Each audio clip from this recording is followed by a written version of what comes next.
Vous êtes-vous déjà demandé pourquoi vous lui manquez soudainement, même après que c'est elle qui vous a éloigné? Au début, ça n'a aucun sens. Vous ne courez pas après elle, vous n'envoyez pas de texto, vous n'alimentez pas le feu qu'elle croyait assuré. Et pourtant, dans le silence, ses pensées reviennent à vous. La vérité est simple, vous ne lui manquez pas à cause de ce que vous faites. Vous lui manquez à cause de ce que vous avez arrêté de faire. Ce n'est pas une question de jeu. Il s'agit de la psychologie de l'absence et de la force d'un homme stoïque qui connaît sa valeur. Suivez-moi, car dans les prochaines parties, je vous révélerai pourquoi le silence la bouleverse plus que la colère. Pourquoi votre détachement perturbe sa confiance en elle, et pourquoi vous lui manquez d'une manière qu'elle n'avait jamais anticipée. Avant de plonger, n'oubliez pas de cliquer sur « J'aime ». Cela permettra à ce message de toucher plus d'hommes comme vous. Abonnez-vous si ce n'est pas déjà fait, pour ne jamais manquer les leçons qui peuvent changer votre vision des relations. Laissez un commentaire ci-dessous avec un seul mot « Valeur ». Je veux savoir si vous êtes le genre d'homme qui privilégie la force à la poursuite. Commençons. Numéro 1. Le vide. La première et la plus puissante raison pour laquelle vous lui manquez est d'une simplicité trompeuse. Vous n'êtes plus là. Cela peut paraître évident, presque trop évident. Mais réfléchissez-y bien. Les êtres humains sont des créatures rythmiques. Chaque relation a son propre rythme. Ces petites répétitions qui deviennent invisibles avec le temps. Elle était habituée à votre présence, à vos prises de nouvelles, à vos rires entre les pauses, au réconfort de savoir que vous étiez à portée d'un appel ou d'un message. Même si elle ne le disait jamais à voix haute, votre constance est devenue un ancrage silencieux dans son quotidien. Quand on prend du recul, ce rythme s'effondre. Les rythmes familiers sont remplacés par le silence, et le silence est rarement neutre. Il résonne plus fort que le bruit. L'espace que vous occupiez autrefois devient soudain un vide, et le vide a tendance à s'amplifier. C'est comme entrer dans une pièce où l'on a enlevé un meuble. À première vue, tout semble identique, mais bientôt, vos yeux reviennent sans cesse à l'endroit où ils se trouvaient. Vous ressentez l'absence plus intensément que vous n'aviez jamais perçu la présence. C'est ainsi que fonctionne votre retrait. Il s'amplifie dans son esprit. Voici l'angle stoïque. Épictète enseignait que nous ne souffrons pas des événements de notre vie, mais de nos jugements à leur sujet. Pour elle, votre absence n'est qu'un événement, mais son jugement que votre absence équivaut à une perte. Elle le transforme en souffrance. Elle interprète le silence comme un rejet, ou pire, comme de l'indifférence. Et comme vous n'êtes plus là pour expliquer, adoucir ou combler les vides, son esprit fait le travail à votre place. Elle revoit d'anciennes conversations, réexamine ses propres choix et se demande si elle n'a pas surestimé sa place dans votre monde. Lentement, le confort qu'elle tenait autrefois pour acquis disparaît. Elle se révèle inestimable, précisément parce qu'elle n'est plus disponible. Pour vous, cette absence n'est pas une arme, c'est une discipline. Vous ne vous retirez pas pour punir, ni ne vous retenez pour manipuler. Vous refusez simplement de la poursuivre pour apaiser son malaise. Vous ne vous précipitez pas pour combler le silence, car vous n'avez pas peur d'être oublié. Au contraire, vous acceptez l'espace comme une île. Vous laissez la réalité respirer. Vous avez confiance en votre valeur sans avoir besoin de l'afficher constamment. Et, ironiquement, cette confiance, ce calme, accentua son manque. Car maintenant, l'espace vide où vous vous trouviez autrefois semble plus grand que nature. Un rappel que la présence n'a pas toujours besoin de crier pour être reconnue, elle n'a qu'à se retirer. Numéro 2. Le schéma perturbé. Les êtres humains vivent et respirent selon des schémas. On se réveille, on se brosse les dents, on consulte nos téléphones et on répète les mêmes rituels sans même y penser. Ces petites routines nous ancrent, créant un sentiment de sécurité dans un monde en perpétuel changement. Qu'elle l'admette ou non, tu es devenu partie intégrante de son rythme. Ton message de bonjour était sa douce assurance que la journée commençait comme elle le devait. Tes blagues improvisées tout au long de l'après-midi se glissaient dans sa routine comme une musique de fond. Vos petits moments de silence nocturne, parfois courts, parfois plus longs, étaient les berceuses qui terminaient ces soirées avec assurance. À l'époque, rien de dramatique. C'était la vie, tout simplement. Vous n'affichiez pas votre importance. Vous étiez simplement là. Et en étant constamment là, vous êtes devenu partie intégrante de son schéma émotionnel. Comme une chaise sur laquelle elle s'assoit chaque jour sans y penser, vous la soutenez discrètement. Mais ensuite, le schéma s'est brisé. Au début, elle haussa les épaules. Il est probablement occupé. Elle s'appuya sur sa fierté, se disant que ton silence n'avait aucune importance. Mais au fil des jours, l'absence se fit plus pesante. Cette petite chaise qu'elle n'avait jamais remarquée, soudain, elle avait disparu, et elle trébuchait sans elle. Ce qui autrefois se fondait dans le décor de sa vie était devenu un vide criard. Chaque fois qu'elle déverrouillait son téléphone et ne voyait pas ton nom, le silence se fit plus criard. Il la déstabilisa plus qu'elle ne l'aurait cru, car les habitudes, surtout émotionnelles, ne se remplacent pas facilement. C'est là que le stoïcisme ajoute une dimension plus profonde. Marc Aurèle disait que l'âme se teinte de la couleur de ses pensées. En vous éloignant de ce schéma, vous avez altéré la couleur même de ses jours. Au lieu de compter sur votre présence pour la stabiliser, elle doit désormais s'asseoir avec ses propres pensées, ceux qu'elle a repoussés quand tu étais toujours là. Et dans ce silence, elle se confronte à quelque chose de gênant, sa dépendance à ta constance. Tu commences à lui manquer, non pas parce que tu l'as supplié de s'en souvenir, mais parce que la routine à laquelle elle croyait a disparu, et elle ne peut s'empêcher de le remarquer. Un homme stoïque ne lie pas sa valeur à la prévisibilité. Il ne s'enchaîne pas aux attentes d'autrui. En prenant du recul, tu lui montres que ta présence a toujours été un choix, pas un devoir. Ton silence en dit plus que des mots, que ton temps et ton énergie sont précieux, non garantis. Et cette vérité ébranle sa confiance, la forçant à te voir sous un autre jour. Elle réalise quelque chose qu'elle n'avait jamais envisagé auparavant. Le schéma qu'elle croyait pouvoir contrôler reposait en réalité sur ton choix de donner. Et maintenant que tu as cessé de l'alimenter, elle ressent toute la gravité de votre absence. Avant de passer à la suite, prenez un instant pour vous imprégner de cette vérité. Les schémas sont puissants. Ils façonnent non seulement son monde, mais aussi le vôtre. En prenant du recul et en brisant le rythme, vous ne faites pas que laisser de l'espace, vous reprenez votre valeur. Si cela vous parle, montrez-lui votre soutien. Cliquez sur « J'aime », partagez vos réflexions dans les commentaires, ou restez simple et écrivez. Mon silence a la valeur d'ancrer cette leçon. Maintenant, allons plus loin et découvrons comment ce changement commence à remodeler non seulement sa perception, mais aussi ta force d'homme. Numéro 3. L'écho de la présence. Même en absence, ta présence persiste comme une ombre qui refuse de s'estomper. Réfléchis-y. Chaque café où vous vous êtes assis ensemble, chaque rue où vous avez marché, chaque chanson qui jouait autrefois en fond sonore pendant que vous riez, ces souvenirs ne disparaissent pas comme ça. Ils deviennent des rappels discrets, des déclencheurs qui vous rappellent son monde sans que vous ayez à lever le petit doigt. Elle est peut-être entourée d'amis, riant aux éclats, jouant le rôle de quelqu'un qui a tourné la page. Et puis, ça arrive. Une odeur flotte, comme votre eau de Cologne. Une blague qui ressemble étrangement à celle que vous avez racontée autrefois. Ou pire, elle n'entend rien du tout. Juste un silence qui ressemble trop au moment que vous partagiez. C'est ce que j'appelle l'écho de la présence. Vous n'êtes pas physiquement là, mais votre souvenir est ancré dans la trame de son quotidien. Et les échos ont un étrange pouvoir. Ils ne disparaissent pas, ils se répètent. Et plus l'environnement qui les entoure se calme, plus ils semblent s'amplifier. La nuit, quand le bruit du monde s'estompe. Et lorsqu'elle se retrouve seule avec elle-même, cet écho n'est pas seulement perceptible, il est bouleversant. C'est comme si chaque recoin de son esprit résonnait de ton empreinte. Même si tu n'as rien dit, disait Épictète, ce n'est pas ce qui t'arrive qui compte, mais ta réaction. Et le plus brillant, c'est que tu ne réagis pas. Tu ressens aussi l'écho, mais tu ne cours pas le combler. Tu n'envoies pas de message à minuit, juste parce que tu es agité. Tu ne viens pas le lui rappeler. Au lieu de ça, tu restes ancré, calme et discipliné. Ce refus de rompre ton propre silence ne protège pas seulement ta paix, il amplifie la sienne.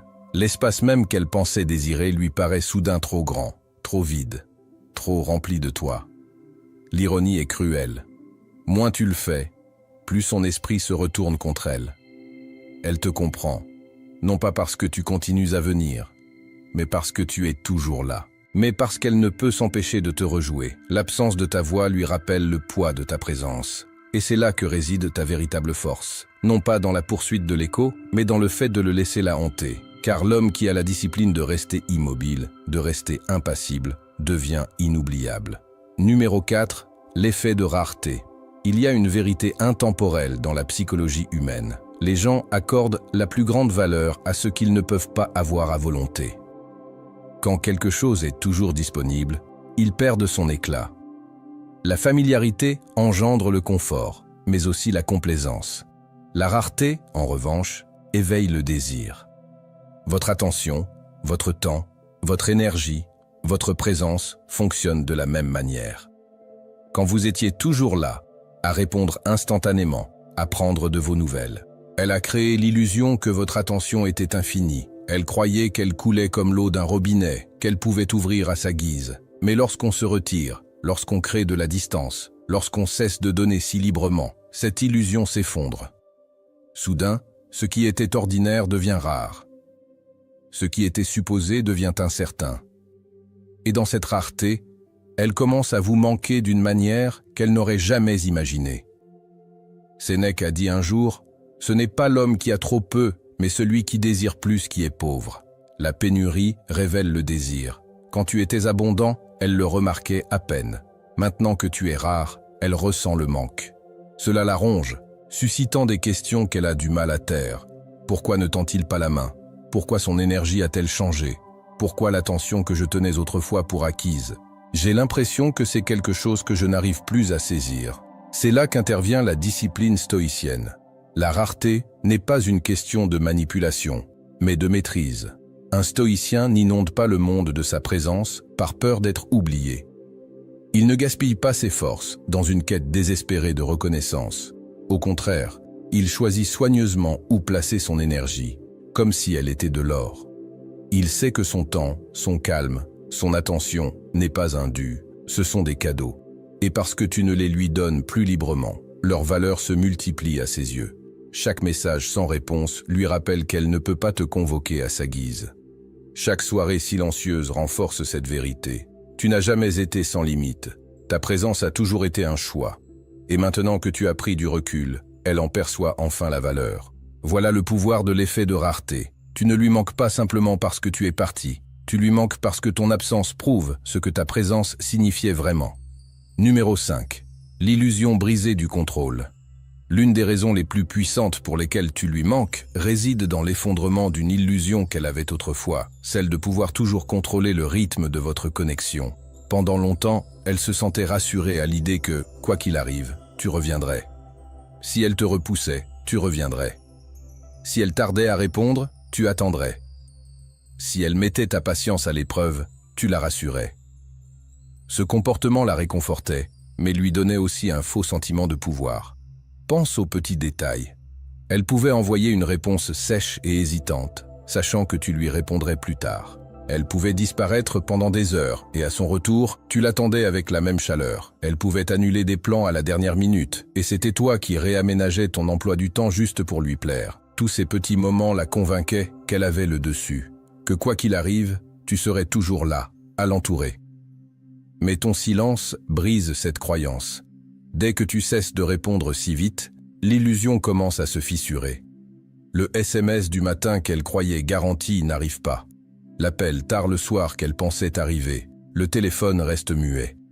La publication sur les réseaux sociaux qu'elle espérait que vous aimeriez ou commenteriez, vous ne la regardez même pas.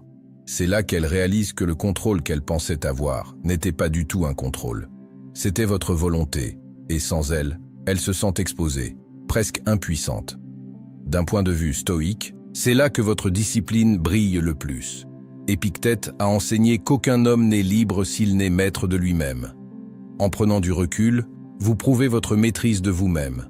Vous n'êtes plus tiré comme une marionnette par ses humeurs, son timing ou ses attentes. Vous avez cessé de réagir à son scénario et vous écrivez le vôtre. Ce genre de liberté ne peut être feinte, et cela la perturbe, car elle ne s'y attendait pas. Et voilà l'ironie. Le simple fait de briser son illusion de contrôle lui fait encore plus regretter votre absence, car désormais, elle ne vous perçoit plus comme prévisible, sûr ou infiniment disponible. Elle vous perçoit comme quelqu'un de ferme, de rare, quelqu'un qui ne cède pas à tout. Ce changement transforme sa perception de vous. Soudain, elle se retrouve à attendre votre réponse au lieu de la supposer. Elle repasse les conversations, à la recherche d'indices. Elle se demande si elle n'a pas exagéré. Votre silence la force à affronter une vérité qu'elle a éludée. Vous n'êtes pas à ses ordres. Vous vous appartenez à vous-même. Et dans un monde où la plupart des hommes cèdent sous la pression, Un homme qui sait rester calme, posé et sûr de lui devient inoubliable. Cette force est magnétique. Il n'a pas besoin de courir après, il attire. Alors, quand tu lui manques, ce n'est pas seulement une question d'absence. C'est le choc de réaliser qu'elle n'a jamais vraiment eu le contrôle et l'attrait profond de voir que tu es un homme qui sait se diriger et que les hommes rares, comme les trésors rares, sont toujours les plus difficiles à oublier. Numéro 6, le conflit entre l'orgueil et le désir. Son orgueil lui dit « Je n'ai pas besoin de lui, je vais bien sans lui ». Mais son cœur murmure quelque chose de plus doux, quelque chose qu'elle essaie d'enfouir. Il me manque. Ce conflit entre fierté et désir est l'une des tempêtes les plus puissantes qu'elle affronte en silence. Ce n'est pas quelque chose qu'elle admettra à ses amis, et certainement pas à vous, mais cela persiste chaque soir quand le masque de confiance s'estompe. Quand vous ne tendez pas la main, sa fierté se dresse comme un bouclier. Elle publie des photos. Elle rit plus fort en public. Elle le dit à son entourage, plus heureuse que jamais. Aux yeux du monde extérieur, elle est intouchable.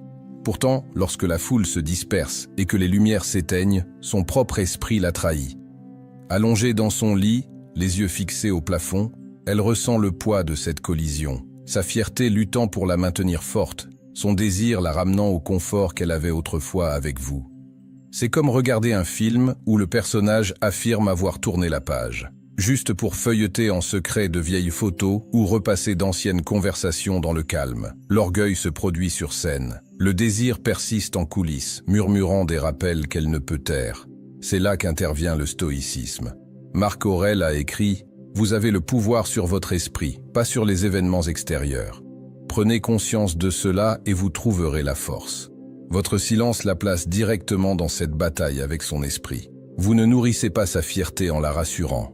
Vous n'apaisez pas son désir par de l'attention. Vous ne la sauvez pas de son malaise.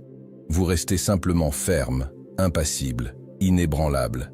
Et cette stabilité la force à se regarder dans le miroir d'elle-même. Plus elle résiste à l'idée de vous manquer, plus le désir la blesse lorsque celui-ci s'insinue. Le paradoxe est cruel. Son orgueil nourrit son désir, et ce désir ronge son orgueil. Elle tente d'échapper à la boucle, mais chaque tentative la rend plus consciente du poids de ton absence. Pour toi, la discipline réside dans l'immobilité. Tu n'as pas à gagner le débat entre son orgueil et son cœur. Tu n'as pas à faire pencher la balance en ta faveur. Tu tiens simplement bon, calme, discipliné, souverain. C'est là que réside le véritable pouvoir. En laissant son esprit mener la guerre, elle ne peut pas gagner. Numéro 7. La peur du remplacement. Peu de choses sont plus douloureuses que la peur d'être remplacée.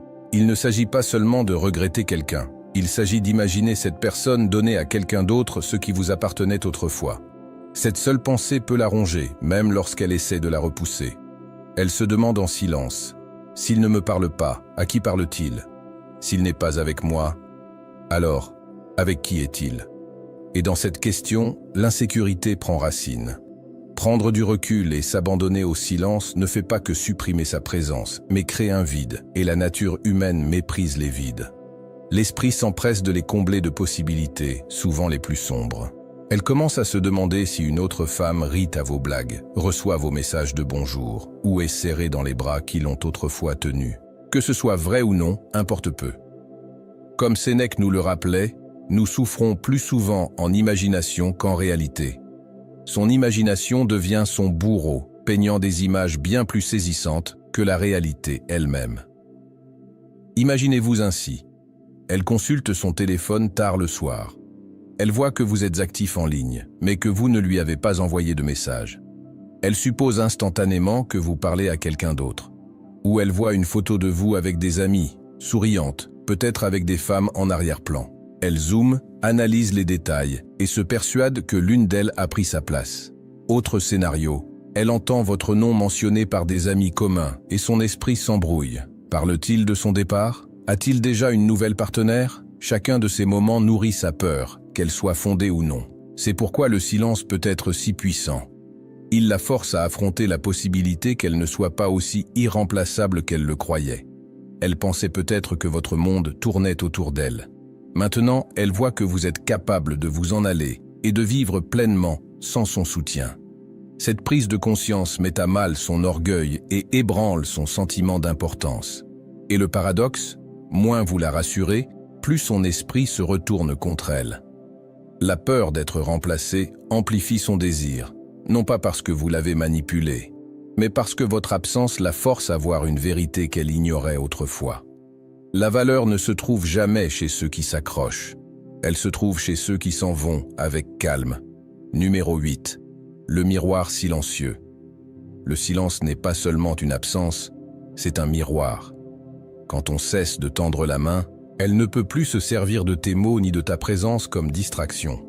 Elle est forcée de s'asseoir avec elle-même, et dans ce silence, elle commence à voir des choses qu'elle n'a jamais voulu affronter.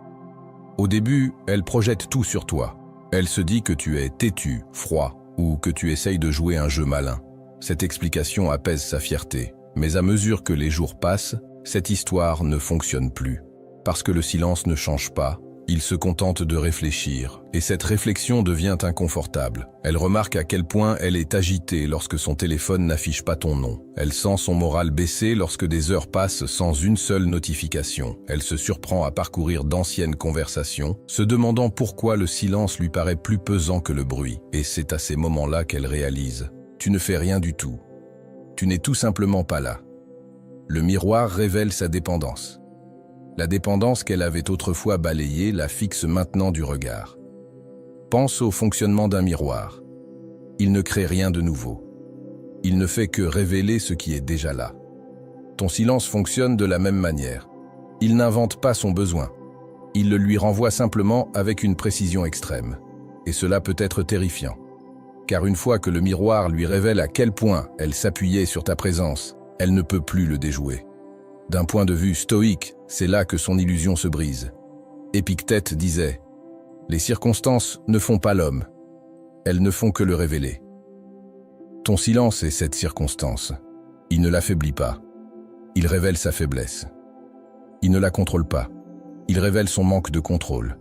Et dans cette révélation, l'équilibre de la relation change. L'essentiel est de ne pas se taire pour la punir. Vous vous taisez pour préserver votre paix. Vous avez appris ce que savaient les stoïques. Un homme capable de rester immobile ne peut se laisser asservir par l'approbation d'autrui.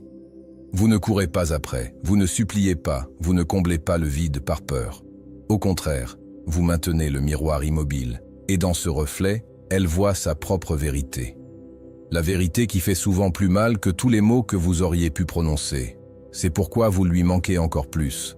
Non pas parce que vous lui avez dit quelque chose d'intelligent, non pas parce que vous avez prouvé quelque chose, mais parce que votre silence l'a confrontée à la seule chose à laquelle elle ne pouvait échapper, elle-même. Prenez un moment et réfléchissez à cette idée. Le silence, tel un miroir, ne la révèle pas seulement, il vous révèle aussi. Il montre si vous pouvez rester calme, patient, et persévérer même lorsque vous n'êtes pas validé. C'est là que réside la véritable force. J'aimerais beaucoup connaître votre point de vue. Avez-vous déjà constaté que le silence a révélé des vérités inattendues, que ce soit chez vous ou chez quelqu'un d'autre? Partagez vos réflexions ci-dessous. Ou, si vous n'avez pas envie d'écrire un long commentaire, écrivez simplement « Le silence révèle la vérité » pour me dire si cette phrase vous a interpellé. Ensuite, passons à la suite. Passons à la réflexion suivante. Numéro 9. Le respect inattendu. Au début, votre silence pique sa fierté comme une gifle inattendue. Elle peut lever les yeux au ciel, vous traiter d'arrogant, d'obstiné, voire d'enfant. Elle peut en rire devant ses amis et dire qu'il essaie juste de prouver quelque chose. En apparence, elle affiche une certaine confiance, mais en dessous, l'irritation gronde, la colère. C'est sa première défense, car la colère est plus facile que d'admettre qu'elle ressent ton absence.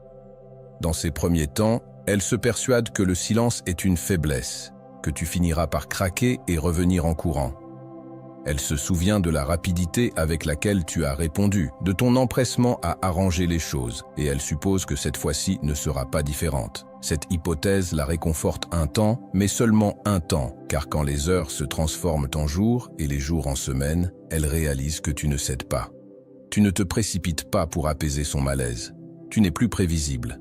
Et cette prise de conscience la perturbe d'une manière qu'elle n'aurait jamais imaginée. C'est là que le changement commence. La plupart des hommes cèdent, la plupart des hommes ne supportent pas la tension du silence. Ils prennent leur téléphone, ils envoient un « tu me manques » tard le soir.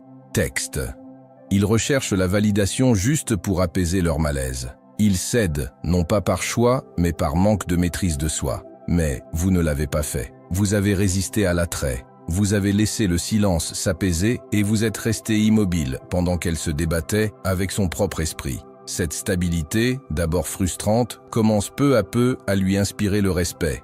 Marc Aurèle a écrit « La maîtrise de soi est une force. La pensée juste est la maîtrise. Le calme est la force. » Ces mots décrivent exactement ce qu'elle commence à voir en vous. Votre silence serein n'est pas passif, il est délibéré. Il révèle un homme qui ne dépend pas de son approbation, qui n'est pas asservi à son attention et qui n'a pas peur de la solitude. Il prouve que votre bonheur n'est pas quelque chose qu'elle peut vous accorder ou vous retirer. Ce genre d'indépendance est magnétique parce qu'il est rare. Et c'est là toute l'ironie. Ce silence qui l'avait poussé à vous traiter d'arrogant au début devient celui qui l'a fait vous regarder différemment. Elle remarque le contraste. Elle vous compare à d'autres hommes, des hommes qui auraient supplié, imploré et marchandé leur dignité juste pour la satisfaire. Mais vous n'avez pas bronché, vous n'avez pas cédé, et c'est ce qui vous distingue. Bientôt, elle commence à vous respecter d'une manière qu'elle n'avoue peut-être même pas à voix haute. Elle respecte l'homme qui ne se soumet pas juste pour la reconquérir.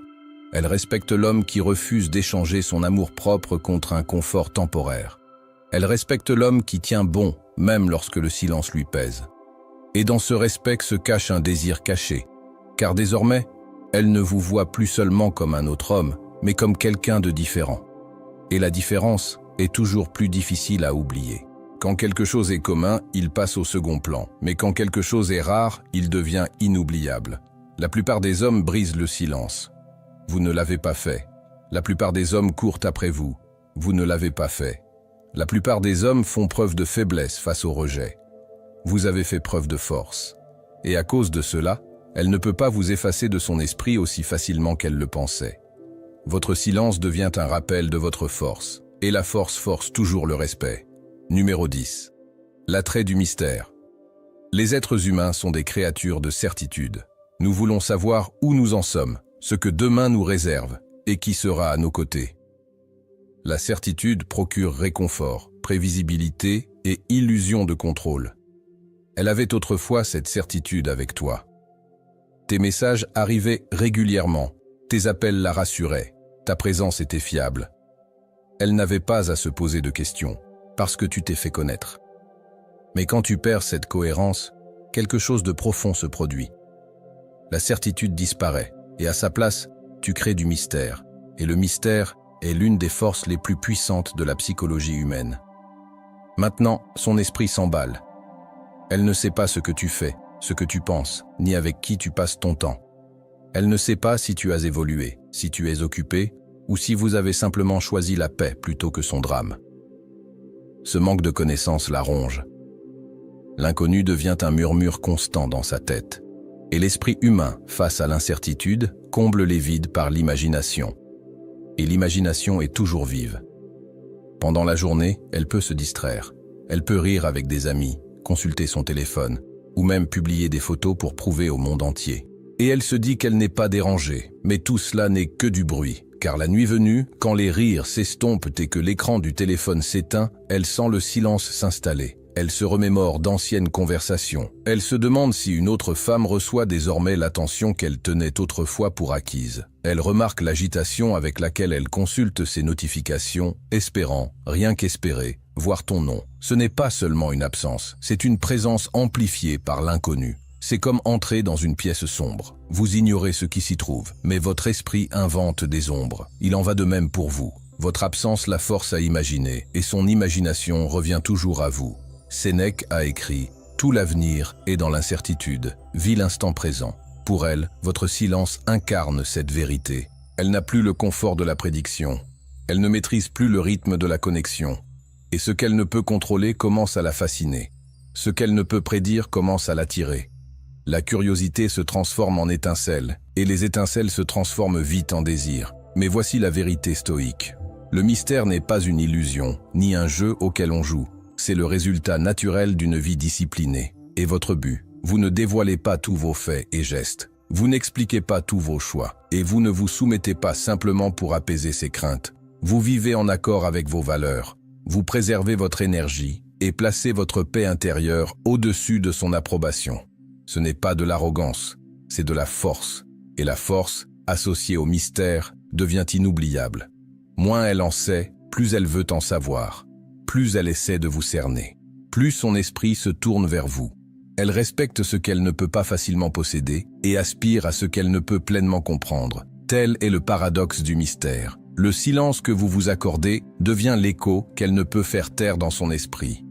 Plus vous vivez en silence, plus vous vous faites entendre dans ses pensées, et c'est pourquoi vous lui manquez bien plus qu'elle ne l'aurait jamais imaginé.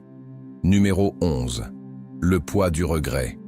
Le regret est un lourd fardeau, et le silence est le déclencheur qui le réveille. Lorsqu'elle n'a plus de vos nouvelles, son esprit ne trouve pas le repos. Au contraire, il se met à rembobiner, à revivre des scènes qu'elle croyait avoir oubliées. Elle se souvient des petits détails, comment vous veilliez tard pour l'écouter quand elle était bouleversée, comment vous vous souveniez de détails que d'autres oublieraient, comment votre présence la stabilisait lorsque la vie semblait incertaine. À l'époque, ces gestes semblaient interminables, comme une source intarissable. Mais maintenant, grâce à ton silence, chaque souvenir devient plus vif, plus précieux, impossible à ignorer. Plus le silence se prolonge, plus ce fardeau s'alourdit. Elle commence à se demander si elle a fait une erreur de calcul, si elle a renoncé à quelque chose de rare sans en mesurer la valeur. Les nuits deviennent agitées, les questions la hantent. Ai-je trop insisté? Ai-je sous-estimé ce qu'il m'a donné? Ai-je pris sa constance pour de la faiblesse alors qu'elle était en réalité de la force? Le silence la force à affronter ce qu'elle avait autrefois rejeté, et dans ce silence, le doute s'insinue. Le regret se nourrit du recul. Il murmure lorsqu'elle fait défiler de vieilles photos, lorsqu'elle retombe sur un endroit où vous êtes allés ensemble, lorsqu'une chanson joue et porte votre voix dans sa mélodie. Il arrive sans qu'elle l'ait invité, lui rappelant que ce qu'elle a perdu ne peut être simplement remplacé. À ces moments-là, elle commence à comprendre que ta présence n'était pas ordinaire. C'était un cadeau qu'elle considérait comme permanent, jusqu'à ce que ton silence prouve le contraire. D'un point de vue stoïcien, c'est là que la perception définit la réalité. Marc Aurèle a écrit « Imagine-toi mort, tu as vécu ta vie, maintenant.